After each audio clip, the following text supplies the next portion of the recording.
For over 80 years, aviation enthusiasts have been arguing in hangars, online forums, and airshow crowds about one question that still sparks passionate debate. Which propeller-driven fighter was truly the fastest in World War II? Was it the legendary P-51 Mustang that escorted bombers deep into Germany, the brutal German interceptors desperately defending the Reich in 1945, or perhaps a lesser-known design that arrived too late to prove itself in combat? Here's the problem. Depending on who you ask, you'll get 8 different answers. Test pilots will cite one number. Combat reports show another. Official specifications tell a third story.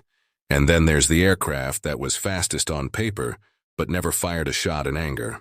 Today, we're settling this debate once and for all, using documented maximum speeds from official test data, wartime performance trials, and verified combat reports.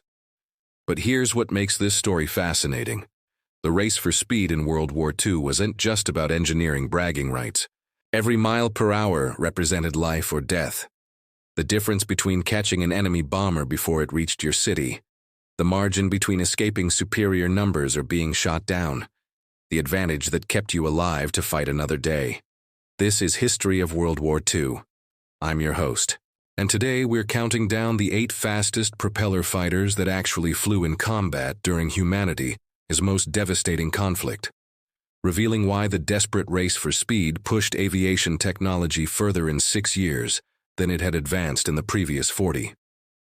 Welcome to History of World War II, where we go beyond the simple facts to uncover the engineering battles, human stories, and desperate innovations that shaped the war in the skies. If you're new here, we're different. We don't just list specifications. We explain why they mattered.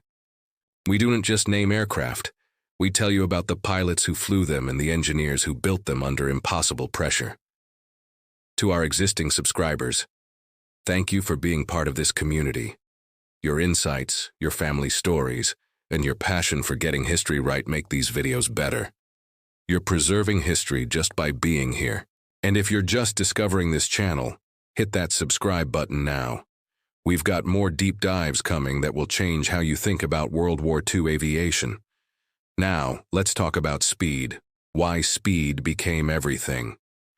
In September 1939, when World War II began, the fastest operational fighters in the world could barely reach 350 miles per hour in level flight. 6 years later, by August 1945, propeller-driven fighters were approaching 500 miles per hour, faster than many modern highway speed limits. That represents an increase of over 40% in maximum speed in just 6 years. To put that in perspective, automobile speeds increased by only about 15% in the same period. Commercial ships became barely 10% faster. Even military tanks saw only marginal speed improvements. But fighter aircraft? They underwent a revolution. Why? Because in aerial combat, speed equals survival. Captain Don Gentile, an American ace with 21 kills flying P-51 Mustangs, explained it in his combat diary. Speed gives you options. If you're faster than the enemy, you choose whether to fight or flee. You control the engagement. You dictate the terms. If you're slower, you're at his mercy. You're the hunted, not the hunter. That simple reality drove every air force to push their aircraft faster, accepting enormous costs and engineering challenges to gain even a few miles per hour of advantage. The engineering challenge. Making a fighter aircraft faster seems simple. Add more power. But in practice, it's extraordinarily complex. More power requires a bigger engine, which adds weight. Weight reduces speed and maneuverability. So you need a stronger airframe to handle the power, which adds more weight. You need larger control surfaces to handle the higher speeds, which creates more drag, which reduces speed again. It's a vicious cycle where every improvement in one area creates problems in 3 others. The engineers who solved these problems, men like Edgar Schmood at North American Aviation, Kurt Tank at Focke-Wulf, and R.J. Mitchell at Supermarine, were fighting a different kind of war. Their battlefield was the wind tunnel and the drafting table. Their weapons were mathematics, materials science, and desperate innovation. And they were racing against time, because in 1944, If your fighter was 20 miles per hour slower than the enemy's, your pilots died, your bombers got shot down, your cities got bombed. The consequences of losing the speed race were measured in thousands of lives. The rules for this countdown. Before we begin, I need to explain the rules for inclusion on this list, because I know from experience that aviation enthusiasts have strong opinions about this. Rule 1. The aircraft must have been operational during World War II. That means it entered service before August 15, 1945, when Japan surrendered. Several incredibly fast aircraft, like the late-model Sea Fury and the Spiteful, were completed just days or weeks too late to qualify. Rule 2. Speed measurements come from level flight at optimal altitude, not diving speed, not speed with experimental modifications. The maximum speed the aircraft could sustain in level flight under combat conditions. Rule 3. Production aircraft only. No one-off prototypes, no experimental racers. These aircraft had to be built in numbers delivered to combat units and flown by ordinary squadron pilots. Rule 4. We're ranking by documented maximum speed, not combat effectiveness. The fastest aircraft wasn't necessarily the best fighter. Speed is just one factor in combat effectiveness. But today, we're specifically answering the question, which was fastest? Now, I already know what some of you are thinking. What about the Corsair, the P-38, the Mosquito? Don't worry. We'll address every major omission with an honorable mentions section.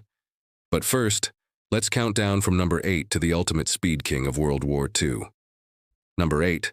Focke-Wulf FW-190D9, Dora, 426 Mach.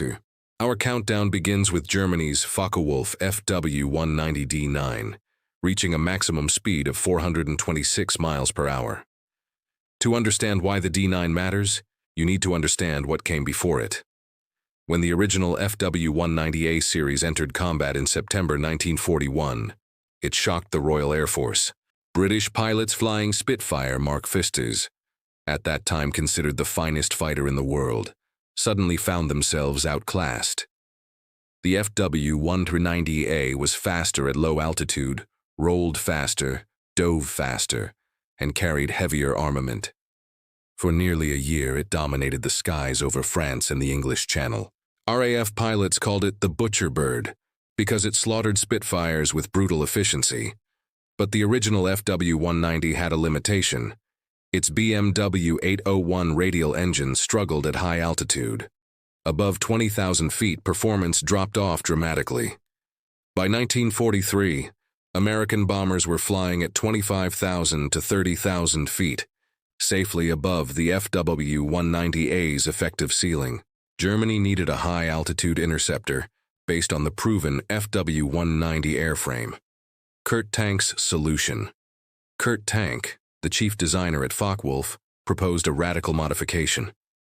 Replace the radial engine with an inline Junkers Jumo 213A liquid-cooled engine.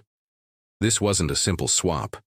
The inline engine was longer, requiring an extended nose that gave the aircraft its distinctive long nose appearance. The additional length affected weight distribution, requiring modifications to the tail surfaces. The cooling system was completely different, requiring new radiators and plumbing. Essentially, Tank was redesigning half the aircraft while keeping production running, and Germany fighting a desperate defensive war. The first FW-190D9s reached Luftwaffe squadrons in August 1944, just as the Allies were breaking out of Normandy and Soviet forces were pushing into Eastern Europe.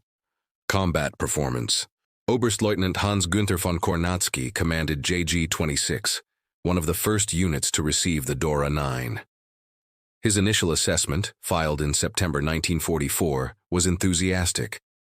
The long-nose variant transforms the FW-190 from a low-altitude fighter into a genuine high-altitude interceptor. But von Kornatzky also noted problems. The engine is more complex than the BMW 801 and requires more careful maintenance. We're experiencing cooling problems and higher failure rates. In the desperate conditions of late 1944, with inexperienced mechanics and limited spare parts, This creates significant operational challenges. That was the story of late-war German aviation in a single assessment.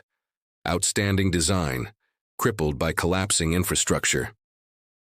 Lieutenant Robert Shorty Rankin, an American P-47 pilot with the 56th Fighter Group, encountered FW-190D9s over Germany in December 1944. His combat report provides the Allied perspective. Engaged 6 FW-190 long-nose fighters at 22,000 feet northeast of Cologne. Enemy aircraft demonstrated excellent climb and acceleration. In level flight, roughly equal to P-47D. Superior roll rate allowed rapid direction changes. Destroyed one enemy aircraft with deflection shot during vertical maneuver. Enemy pilot appeared experienced and used Dora's characteristics effectively. This variant is significantly more dangerous than earlier FW-190 models at altitude. The numbers production figures tell the story of Germany's desperate situation. FW-190D9s built, approximately 700 before war's end. FW-190A variants built, over 20,000 combat losses. Roughly 40% of D9s destroyed in combat operational readiness. Averaged only 50–60% due to maintenance issues and fuel shortages. The Dora 9 represented what Germany could have fielded in 1943 if resources had been available. Instead, it arrived in 1944 when Germany was already losing the war. Outstanding engineering couldn't overcome strategic reality. At 426 miles per hour, the FW-190D9 was fast enough to engage any Allied fighter on roughly equal terms. But speed alone couldn't change the fact that Germany was outnumbered, outproduced and running out of fuel, pilots, and time. Number 7. Hawker Tempest 5, 435 mi. At number 7, Britain's Hawker Tempest 5, capable of 435 miles per hour. The Tempest story begins with a failure, specifically the problems that plagued its predecessor, the Hawker Typhoon. From Typhoon to Tempest, the Typhoon had entered service in 1941 with high expectations. It would be the RAF's premier low-altitude fighter bomber, using its massive Napier Sabre engine to dominate ground attack missions. Instead, it became a nightmare. The Sabre engine suffered from catastrophic reliability problems. Typhoons experienced multiple fatal crashes due to engine failures and structural problems with the tail section. Pilots called it the Tiffy Terror, and not as a compliment. By mid-1942, the RAF seriously considered canceling the entire program. Then someone discovered what the Typhoon did well. It was extraordinarily fast at low altitude and devastating in ground attack. When deployed against German targets in occupied France, Typhoons destroyed tanks, locomotives, and vehicles with brutal efficiency. The aircraft found its role, but the RAF wanted more. Sidney Cam, Hawker's chief designer, proposed an improved version with a thinner wing profile based on laminar flow principles. This new wing would reduce drag dramatically, increasing speed while maintaining the Typhoon's ground attack capabilities. The result was the Tempest, the V-1 killer. The Tempest 5 entered service in April 1944, just in time for D-Day. But its defining moment came in June 1944, when Germany unleashed a new weapon, the V-1 flying bomb. The V-1 was essentially a cruise missile, a pilotless aircraft packed with explosives, launched from sites in France and aimed at London. It flew at about 400 miles per hour at low altitude, fast enough that most RAF fighters couldn't catch it. Most fighters, but not the Tempest. Wing Commander Roland B. Beaumont commanded No. 150 Wing, the first Tempest unit assigned to V-1 interception. His memoirs describe the challenge. The V-1 flew straight and level at roughly 2,000 feet, doing about 400 miles per hour. You had to spot it early, position for an interception, and catch it before it crossed the coast. In a Tempest, we could just barely overhaul them in level flight. The margin was perhaps 30 miles per hour. We'd close slowly, get into firing position, and try to destroy them before they reached populated areas. Tempest squadrons developed an extraordinary technique. If ammunition was expended or guns jammed, pilots would fly alongside the V-1 and use their wingtip to flip its wing, sending it into an uncontrollable dive. This required nerves of steel. You were flying within feet of a 1-ton warhead traveling 400 miles per hour. Squadron leader Joseph Barry became the RAF's leading V-1 destroyer, with 60 confirmed kills. 58 were achieved while flying Tempests, and he credited the aircraft's speed advantage. If you couldn't catch them, you couldn't kill them. Simple as that. The Tempest gave us the speed we needed. Air combat excellence. But the Tempest proved equally deadly against manned aircraft. Flight Lieutenant David Ness flew Tempests with No. 80 Squadron during the final year of the war. His combat diary entry from March 1945 describes an engagement over Germany. Encountered 4 FW-190s attacking Allied ground forces near the Rhine. Engaged from altitude, using speed advantage to dive on enemy formation. Destroyed 1 FW-190 with 3-second burst at 300 yards. Enemy aircraft literally came apart. Tempest's 4 20mm Hispano cannons are devastating. Remaining enemy fighters broke and fled. We pursued for 10 miles, but they escaped into cloud. Tempest's acceleration in a dive is phenomenal. In level flight, we're faster than anything Germany is currently flying. The Tempest's combat record speaks for itself. Total V-1 flying bombs destroyed by Tempests, 638 air-to-air victories, over 450 German aircraft loss rate, among the lowest of any RAF fighter operational availability, averaged over 75%, exceptional for a high-performance fighter. Why the Tempest mattered at 435 miles per hour. The Tempest wasn't the absolute fastest aircraft in the sky, but it was the fastest where it mattered. At low altitude, where most air combat actually occurred in 1944-1945. While German and American engineers were chasing high-altitude performance, Sidney Cam focused on the altitude band where actual combat was happening. The result was an aircraft optimized for real-world conditions rather than theoretical maximum performance. Many pilots considered the Tempest the finest piston-engine fighter Britain ever produced, better than the legendary Spitfire at low altitude and more survivable than the Mosquito.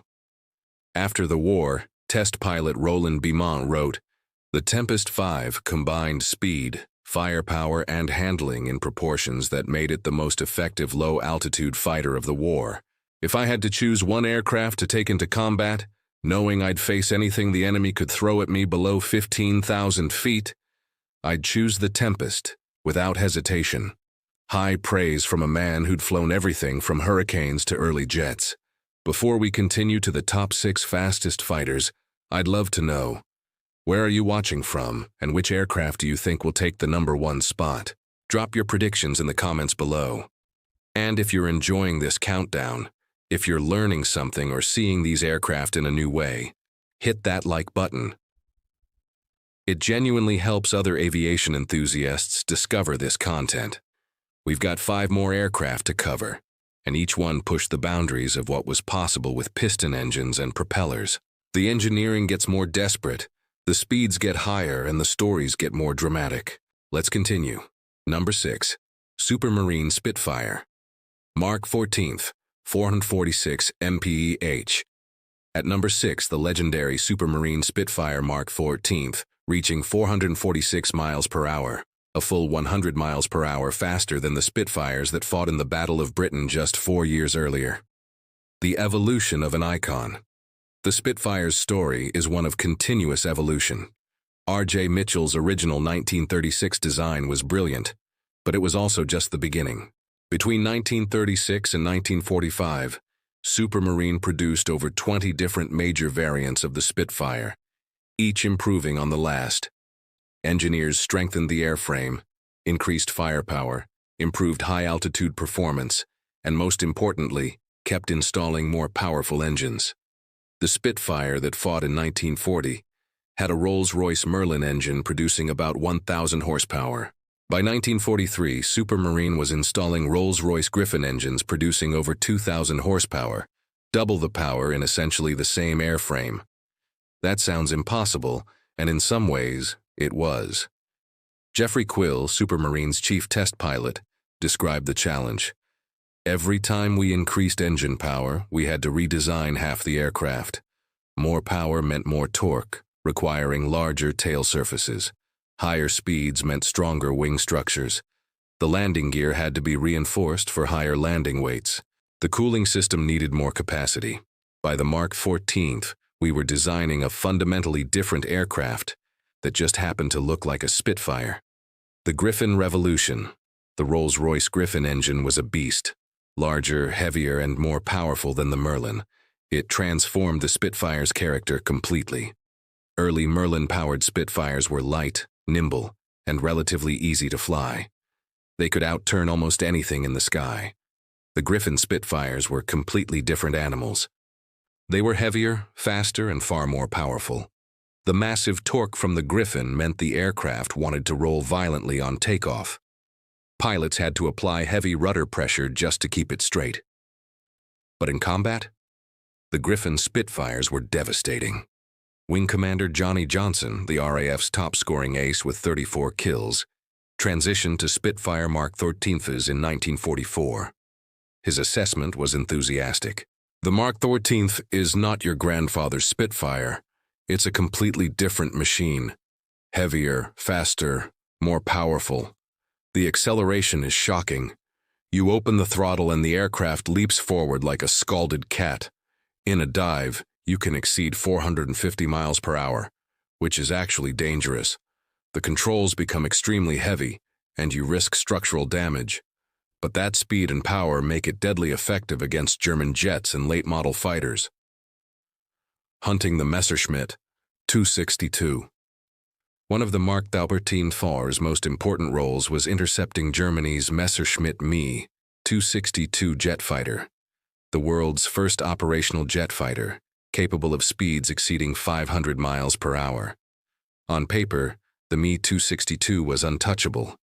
No propeller fighter could match its speed, but RAF pilots developed tactics to exploit the jet's weaknesses.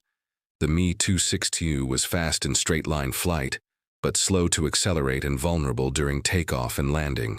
Flight Lieutenant Tony Gaze scored one of the RAF's first Me 262 kills while flying a Spitfire Mark 14 in October 1944. His combat report reveals the tactic.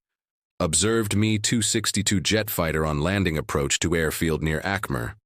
Enemy aircraft had reduced speed for landing, making it vulnerable.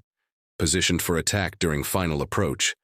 Opened fire at 400 yards while enemy aircraft was at approximately 200 miles per hour. Observed strikes on fuselage and engine. Enemy aircraft crashed short of runway and exploded. The Mark 13's speed advantage at low altitude allowed intercept that would have been impossible in earlier Spitfire variants. Spitfire Mark 14's destroyed at least a dozen Me 262s through these rat scrambles tactics, catching the jets when they were slow and vulnerable. The number Spitfire Mark 14's built, 957 aircraft maximum speed, 446 mph at 25,000 feet, service ceiling, 43,000 feet rate of climb, 4,580 feet per minute. Combat victories, several hundred German aircraft. At 446 miles per hour, the Mark 14 represented the ultimate evolution of Mitchell's design. It proved that brilliant engineering could extend a 1936 design to remain competitive in 1945.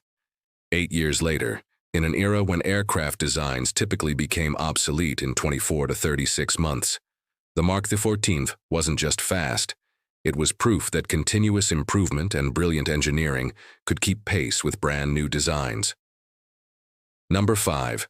Grumman F-8F Bearcat, 455 mph.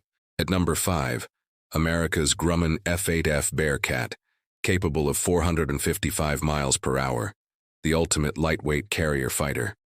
But here's the controversial part. The Bearcat never fired a shot in anger during World War II. It entered service in February 1945, but only 24 had reached operational squadrons when Japan surrendered in August. The war ended before it could prove itself in combat. So why include it on this list? Because it met our criteria. It was operational before the war ended. It was a production aircraft delivered to combat units, and its performance was thoroughly documented in official tests. But more importantly, the Bearcat's story reveals the engineering philosophy that would dominate post-war fighter design. The philosophy: power to weight. By 1943, American naval aviation had a problem. The excellent F-6F Hellcat was winning the war in the Pacific, but it was heavy, over 15,000 pounds fully loaded. This meant it could only operate from large fleet carriers, not the smaller escort carriers that were becoming increasingly important. Grumman's engineers received a radical directive: design the most powerful fighter that could operate from escort carriers. The team, led by Chief Engineer Bill Schwendler, approached this backward from traditional design. Instead of starting with a desired capability and designing an aircraft to achieve it, they started with a specific engine, the massive Pratt & Whitney R2800 producing 2,100 horsepower, and asked, "What's the smallest, lightest airframe we can build around this engine?" The result was extraordinary. The Bearcat was tiny compared to other American fighters. Its fuselage was stubby. Its wings were small. Everything was optimized for minimum weight and maximum power-to-weight ratio. The performance. When Grumman test pilot Corky Meyer first flew the Bearcat prototype on August 21, 1944, his radio transmission was brief but enthusiastic. "Holy cow, this thing climbs like a homesick angel." The numbers backed up his excitement. Time to 10,000 feet, 94 seconds. Time to 20,000 feet, 3.5 minutes. Maximum speed, 455 mph rate of roll, 140 degrees per second. For context, that climb rate was 50% better than the F-6F Hellcat. The roll rate exceeded every American fighter in service. Navy test pilots who flew both the Bearcat and the Hellcat unanimously preferred the Bearcat for combat. It was faster, more maneuverable, and more responsive. The only drawback was range. The small airframe couldn't carry as much fuel. The pilot's perspective, Captain John Bridgers, was among the first Navy pilots to transition to the Bearcat in early 1945. His training notes provide insight. "The Bearcat is unlike any carrier fighter we've flown. It's small, light, and responds instantly to control inputs. The power-to-weight ratio creates extraordinary acceleration. Roll rate is phenomenal. You can reverse direction faster than you can think. The climb rate is almost unbelievable. The only real challenge is carrier landing. The low weight means less momentum, so you have to fly it all the way to the deck. You can't chop power and let it settle like in a Hellcat. But once you master it, the Bearcat is an absolute joy to fly." The war that never was. By mid-1945, Navy planners were preparing for Operation Downfall, the planned invasion of Japan scheduled for November 1945. Bearcat-equipped squadrons were being positioned for this invasion. The Navy's air plan called for Bearcats to provide close air support and fleet defense during the invasion, using their exceptional climb rate to intercept Japanese kamikaze attacks. Then, 2 atomic bombs changed everything. Japan surrendered on August 15, 1945. Operation Downfall was canceled. The Bearcats never went to war. Post-war vindication. The Bearcat's performance was vindicated in the post-war years. The Blue Angels, the Navy's flight demonstration team, selected the Bearcat as their mount in 1946. For 3 years, they thrilled audiences with displays that showcased the aircraft's extraordinary performance. In 1946, test pilot Commander Butch Davenport set a world time-to-climb record in a modified Bearcat, reaching 3,000 meters, 9,842 feet, in just 94 seconds. That record stood until broken by jets years later, and in the late 1940s, heavily modified Bearcats set multiple world speed records, eventually reaching speeds over 500 miles per hour, though these were racing aircraft, not combat-ready fighters. At 455 miles per hour, the Bearcat represented a new philosophy: maximize power-to-weight ratio above all else. This philosophy would dominate fighter design in the jet age, where acceleration and climb rate often mattered more than absolute top speed. The Bearcat never fought in World War II, but its engineering influenced every American fighter that followed. Number 4. Focke-Wulf Ta 152H 469 map. At number 4, Germany's Focke-Wulf Ta 152H, reaching 469 miles per hour, the ultimate high-altitude interceptor that arrived too late to change anything. The Ta 152H represents everything remarkable and tragic about late-war German aviation: outstanding engineering, desperate innovation, and catastrophic timing. Kurt Tank's masterpiece. Kurt Tank, the designer behind the FW-190 series, began work on an ultra-high-altitude fighter in 1943.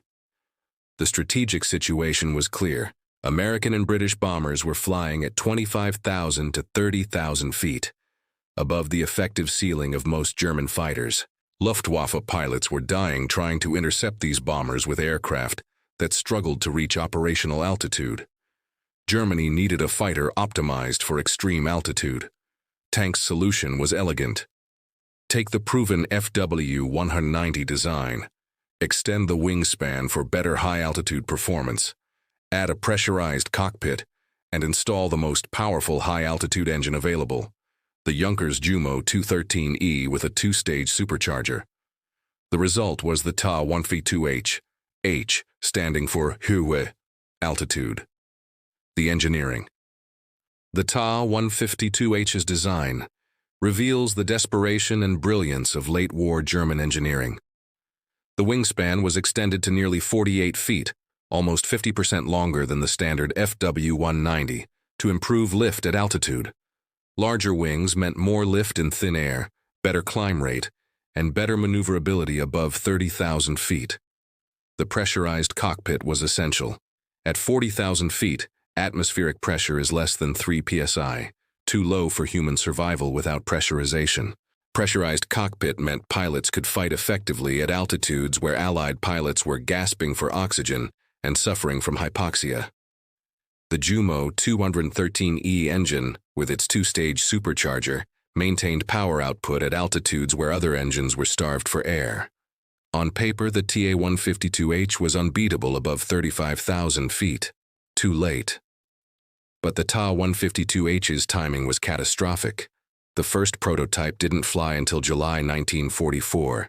Production didn't begin until November 1944, by which time Allied forces were advancing into Germany from both east and west. Germany's industrial infrastructure was collapsing. Allied bombing had devastated aircraft factories. Critical materials were scarce.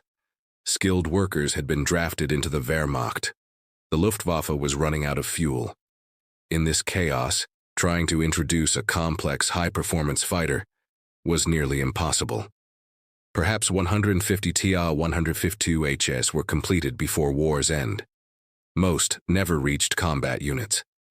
Many were destroyed on the ground by Allied bombing or captured during the final collapse of Germany. The few that fought. But a handful of Ta 152Hs did see combat, and their performance was extraordinary. Oberfeldwebel Willy Reschke flew one of the few documented Ta 152H combat sorties on April 14, 1945, less than a month before Germany's surrender. Reschke was patrolling at 35,000 feet when he encountered 4 American P-51D Mustangs at lower altitude. The tactical advantage was entirely his. His combat report, discovered in Allied intelligence files after the war, describes the engagement. Cited 4 Mustangs approximately 3,000 meters below. Positioned for attack from sun. Descended at high speed. Enemy failed to detect approach until attack commenced. Destroyed first Mustang with single burst. Second Mustang attempted evasion but aircraft performance at altitude insufficient. Destroyed with deflection shot. Third Mustang damaged but escaped into clouds. Fourth Mustang dove away at full speed. Did not pursue. Climbed back to altitude without opposition. At altitudes above 10,000 meters, Ta 152H is absolutely superior to all Allied types. That wasn't propaganda. Allied loss records confirmed 2 P-51s were lost in that engagement under circumstances matching Reschke's report. The what-if, the Ta 152H, raises one of history's most tantalizing what-if questions. What if it had arrived 2 years earlier? In 1943, When American bombers were suffering devastating losses to German fighters, the Ta-152H would have been nearly unbeatable. Operating at 40,000 feet, German pilots could have attacked bomber formations from above with impunity. Allied escorts couldn't have reached those altitudes effectively. The entire strategic bombing campaign might have required different tactics, but it arrived in April 1945, when Germany had already lost the war. Outstanding engineering couldn't overcome strategic reality. At 469 miles per hour, and with performance that actually increased at extreme altitude, the Ta-152H was the finest high-altitude piston fighter ever built. It was just built far too late to matter. Number 3.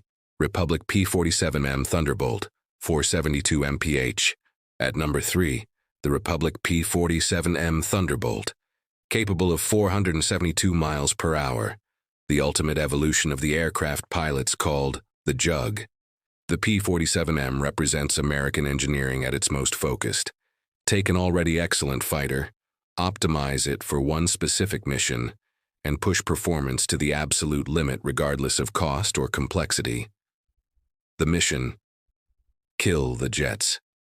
By late 1944, the strategic air war over Europe had reached a crisis point, but not the crisis most people expected. Germany was losing. Everyone knew it.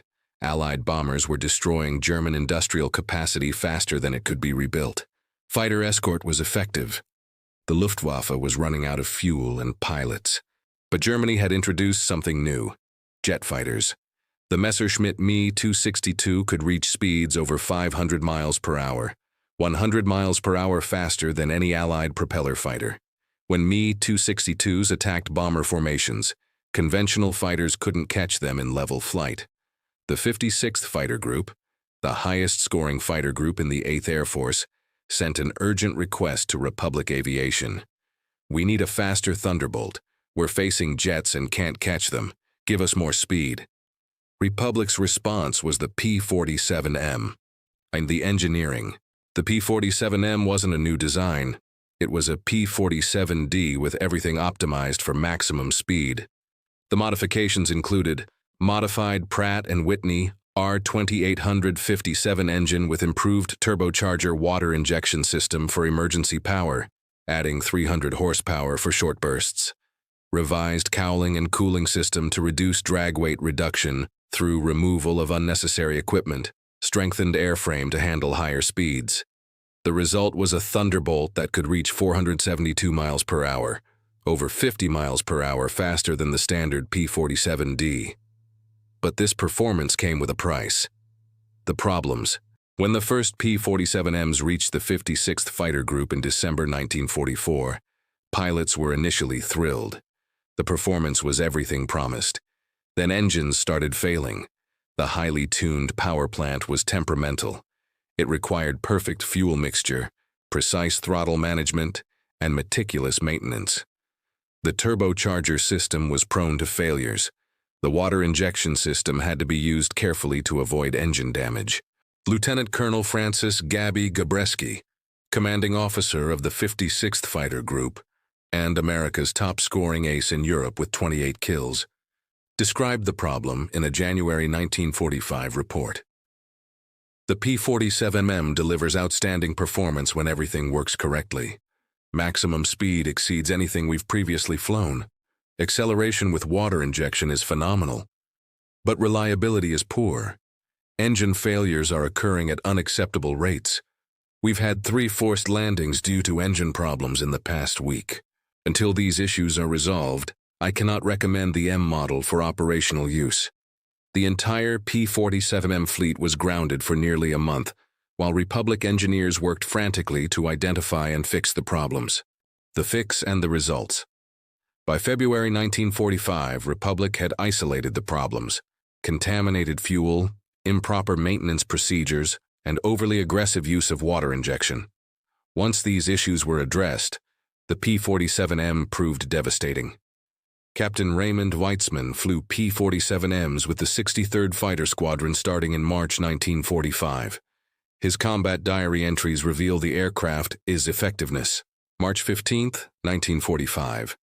encountered me Tu-62 jet fighter at 25,000 feet, engaged using maximum power with water injection, closed to firing range during jet's turn.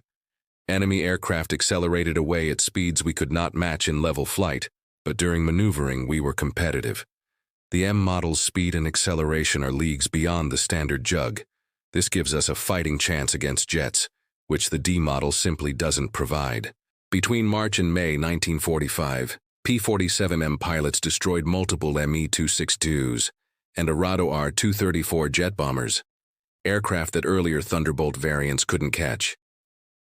The limited production, only 130 P-47Ms were built, and they equipped only one group, the 56th Fighter Group. Why such limited production? Timing. By early 1945, Germany was collapsing. The jet threat, while real, was manageable through other tactics, and the standard P-47N, designed for the Pacific theater with longer range but slightly lower top speed, was entering mass production. The P-47M represented an engineering peak, but it was a peak for a mission that was becoming obsolete even as the aircraft entered service. The pilot's perspective. Years after the war, Lieutenant George Bostwick, who flew both P-47Ds and P-47Ms, reflected on the differences. The D-model Thunderbolt was a reliable, trustworthy fighter that could take incredible punishment and get you home. It wasn't the fastest or the most maneuverable, but it was tough and dependable. The M model was something else entirely. It was fast, genuinely fast in a way the D never was. With water injection, you had acceleration that could match almost anything. But you had to baby it.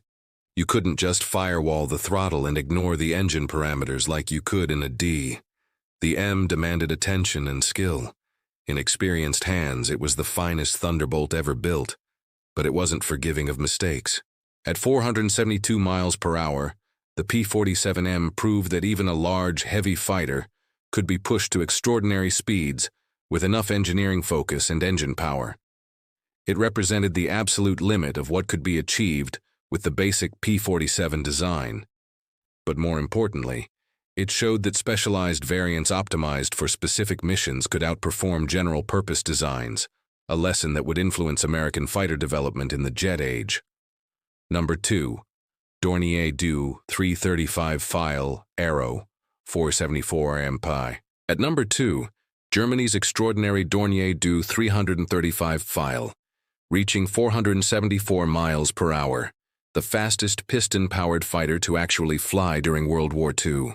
The Do 335 was unlike anything else in the sky, radical, innovative, genuinely revolutionary, and almost completely irrelevant to the war's outcome because it arrived far too late in far too few numbers. The push-pull concept. In 1942, every fighter aircraft in the world followed the same basic configuration: engine in front, or engines in wings, propeller in front, conventional layout.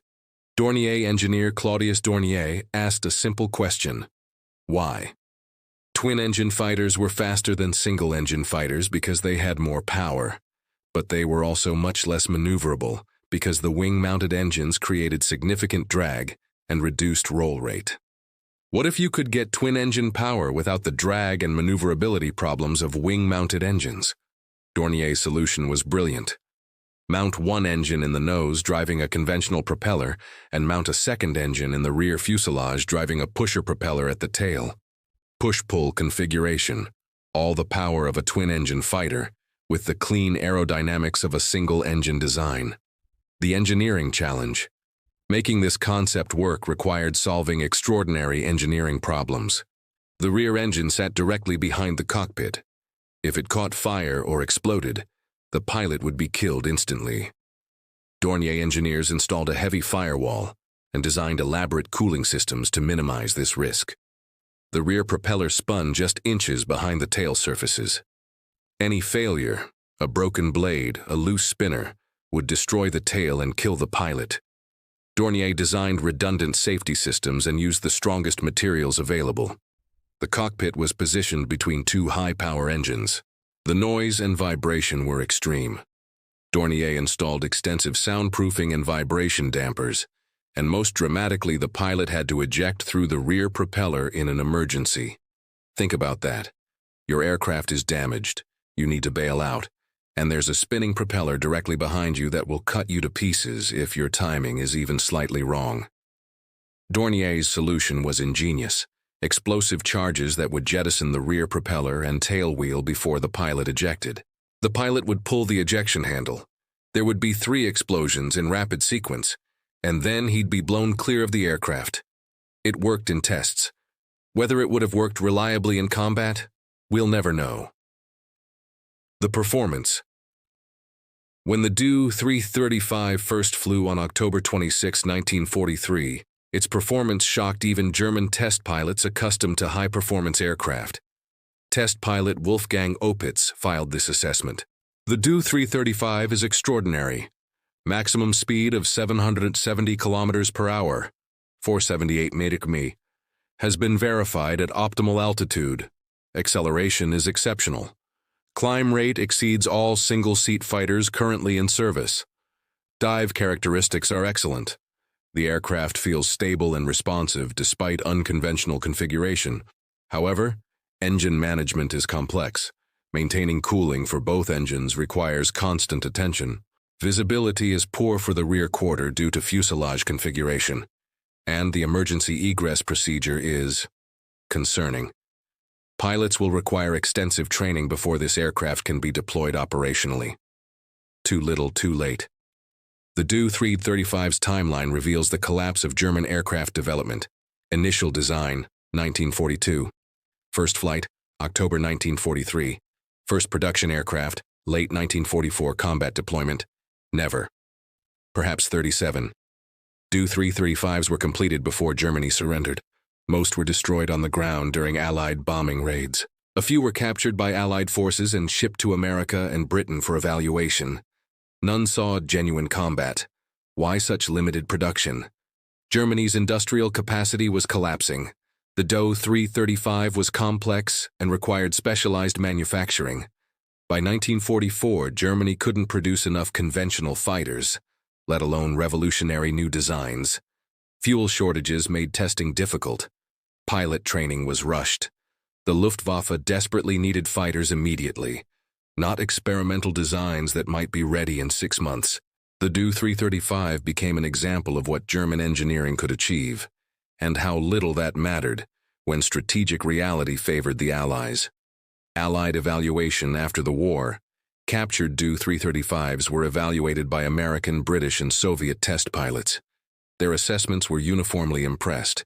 Captain Eric Brown, the legendary British test pilot, who flew more aircraft types than any other pilot in history, wrote, "The Do-335 was the fastest piston-engine aircraft I ever flew.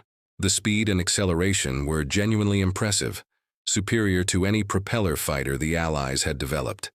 If Germany had fielded this in 1943, it would have been a serious threat. In 1945, it was an interesting curiosity." The U.S. Army Air Forces concluded, "The Do-335 represents advanced engineering and innovative design. However, complexity and maintenance requirements would have made operational deployment difficult even under optimal conditions. Under wartime conditions with limited resources, this aircraft's impact would have been minimal." The legacy. At 474 miles per hour, the Do-335 was the second fastest fighter to actually fly during World War II. But its real legacy wasn't speed. It was proof that radical designs could work. The push-pull configuration influenced post-war designs. Several experimental aircraft adopted similar layouts, and the concept of using every possible engineering innovation to maximize performance became a hallmark of jet fighter development. The Do-335 showed what was possible when engineering was given free rein. It also showed that brilliant engineering without strategic context is just expensive sculpture. Number 1. North American P-51H Mustang, 487 mph. At number 1, the undisputed speed king of World War II, the North American P-51H Mustang, reaching 487 miles per hour, the fastest production propeller fighter to see operational service before the war ended. The P-51H represents the absolute peak of piston engine fighter design. It's what happens when brilliant engineering meets combat experience, refined through years of desperate warfare. But like several aircraft on this list, the P-51H's story is one of perfect timing, meeting tragic irrelevance. It was the best when best no longer mattered. The Mustang's evolution. To understand the P-51H, you need to understand how far the Mustang had evolved. The original P-51 first flew in October 1940. It was designed to a British specification for a fast, long-range fighter. But its American Allison engine limited high-altitude performance, the same problem that plagued the P-39 Airacobra. Then someone had an inspired idea: install a British Rolls-Royce Merlin engine instead of the American Allison. The result was the P-51B, fast, maneuverable, and capable of escorting bombers all the way to Berlin and back. It became the finest escort fighter of the war. But North American aviation kept improving. The P-51D added a bubble canopy for better visibility and 6 50 caliber machine guns for heavier firepower. And then, in 1944, they asked, how much further can we push this design? The answer was the P-51H. Weight reduction as a philosophy. The P-51H wasn't just a tweaked P-51D. It was a comprehensive redesign focused on one principle: reduce weight everywhere possible. Chief Engineer Edgar Schmood's team examined every component, asking, can we make this lighter without compromising strength?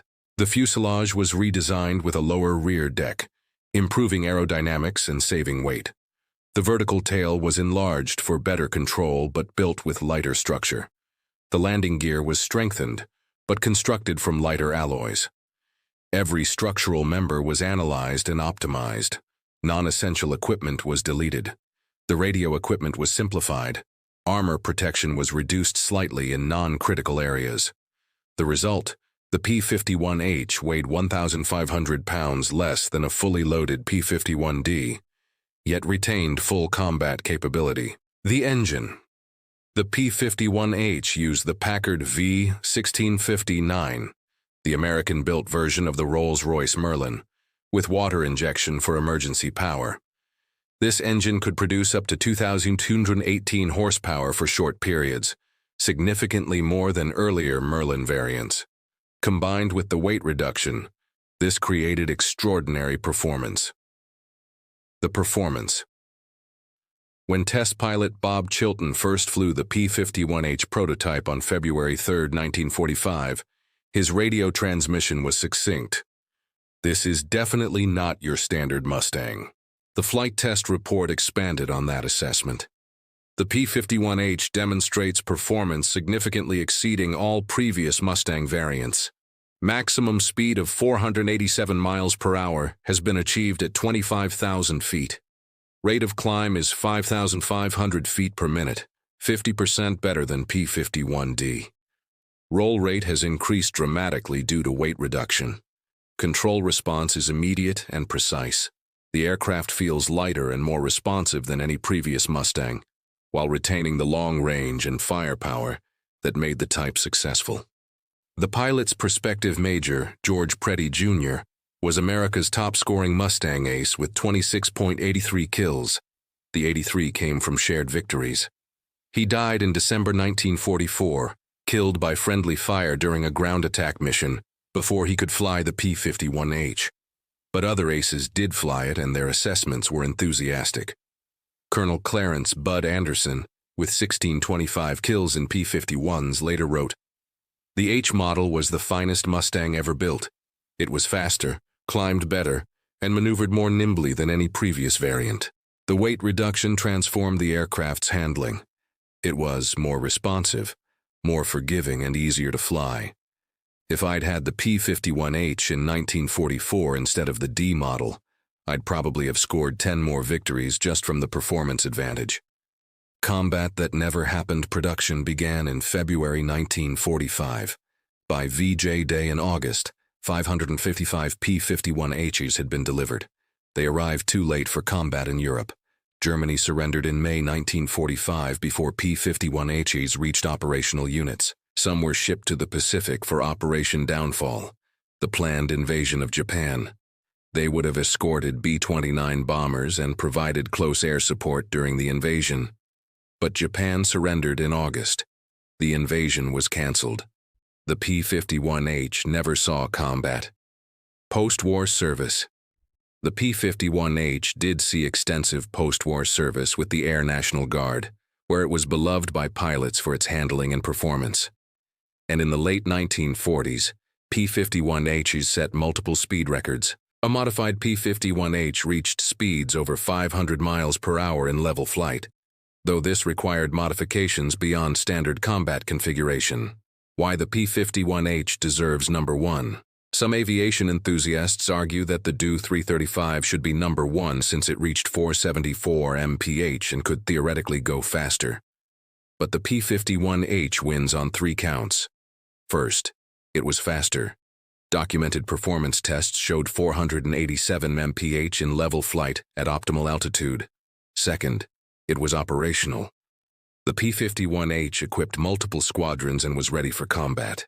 The Do-335 never became genuinely operational. Only prototypes and pre-production aircraft flew. Third, it was practical.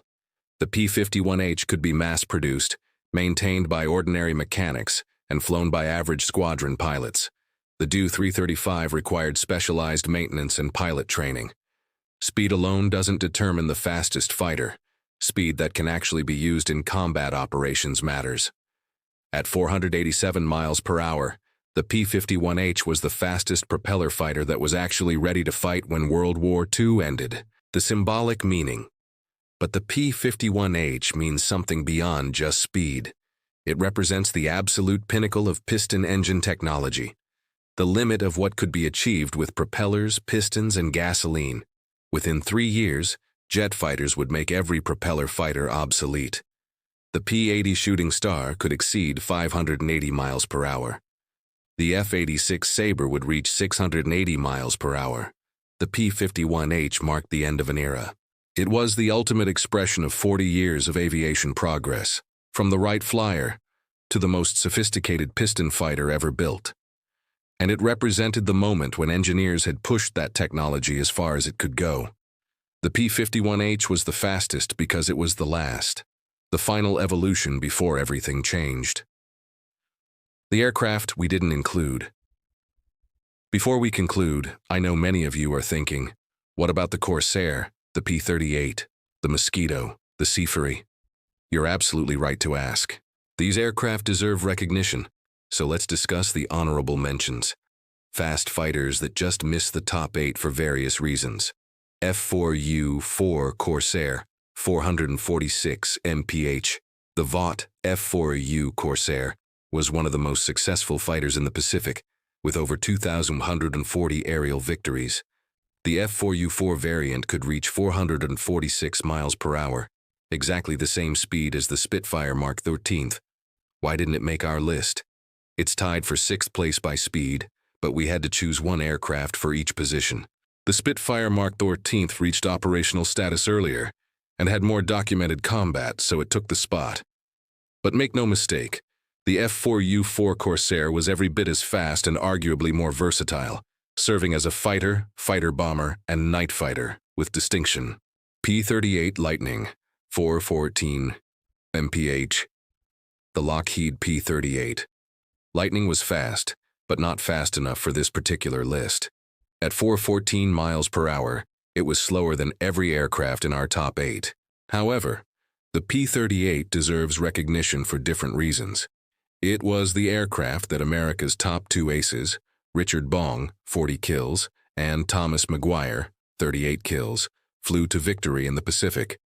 Its twin-engine design provided reliability over vast ocean distances, and its concentrated nose armament was devastating. The P-38 also achieved remarkable dive speeds and could reach high altitude quickly. But in level flight top speed, it couldn't match the fighters on our countdown. De Havilland Mosquito, 415 mph. The Mosquito was extraordinary, a wooden aircraft that was faster than most metal fighters, served as a bomber, fighter, reconnaissance platform, and night fighter, But at 415 miles per hour maximum speed, it also fell short of our top 8. More importantly, the Mosquito was classified primarily as a bomber, though it did serve in fighter roles. Its real advantage wasn't raw speed, it was operational altitude and versatility. Mosquitoes flew missions that no other aircraft could accomplish, from precision bombing to high-altitude reconnaissance. Hawker Sea Fury, 460 mph. The Sea Fury was fast, potentially as fast as 460 miles per hour in some variants. It would have ranked 4th or 5th on our list. So why isn't it included? Timing. The Sea Fury entered service with the Royal Navy in August 1945, literally the final month of World War II. It saw no combat before Japan surrendered. While it technically became operational before war's end, it never flew a combat mission during World War II. It went on to distinguished service in the Korean War, but that's a different conflict. Supermarine Spiteful and Seafang, 475 mph and 483 mph, these were fast. Very fast. Both exceeded several aircraft on our countdown, but neither became operational before the war ended. They were completed in late 1945 and early 1946, after Japan had surrendered. They missed our cutoff date by weeks. XP-72, 490 mph. The Republic XP-72 was the experimental fighter based on the P-47 Thunderbolt design, capable of 490 miles per hour, faster than anything on our list. But it never reached production. Only 2 prototypes were built, and they flew for the first time in early 1944. The project was canceled because the USAAF didn't need another piston fighter when jets were on the horizon. Outstanding performance in a prototype doesn't count for this list. We're ranking production aircraft that equipped combat squadrons. What speed actually meant. We've counted down the 8 fastest fighters of World War II, from the FW-190D9 at 426 miles per hour to the P-51H at 487 miles per hour. But here's what I want you to understand. Speed wasn't everything. The fastest aircraft didn't always win dogfights. Maneuverability mattered. Firepower mattered. Range mattered. Reliability mattered enormously. And pilot skill mattered most of all. Some of the war's most successful fighters weren't on this list. The P-47D Thunderbolt, at only 420 miles per hour, was one of the most effective fighters in Europe. The F-6F Hellcat, at 380 miles per hour, destroyed over 5,000 Japanese aircraft in the Pacific. Speed was one advantage among many. But speed mattered. That said, speed gave pilots options. Captain Don Gentile's words bear repeating. Speed gives you options. If you're faster, you choose whether to fight or flee. You control the engagement. If you're slower, you're at his mercy.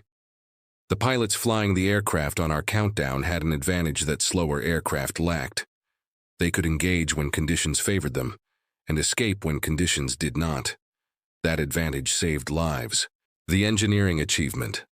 What's remarkable about this countdown isn't just the speeds achieved, it's how quickly they were achieved. In 6 years, from 1939 to 1945, maximum fighter speeds increased by over 40%. Engineers went from struggling to reach 350 miles per hour to approaching 500 miles per hour. That's extraordinary progress driven by desperate necessity. Every aircraft on this list represents thousands of hours of engineering work, wind tunnel testing, prototype construction, flight testing, combat evaluation, continuous refinement, and every improvement was paid for, sometimes with the lives of test pilots who pushed experimental aircraft beyond their limits, sometimes with the lives of combat pilots who flew operational aircraft before all the problems were solved. The human cost behind these speed records are names we'll never know. The test pilot who died when an experimental propeller failed at maximum speed. The mechanic who was killed when an engine exploded during ground testing. The production worker whose mistake caused an aircraft to crash, and who carried that guilt for decades.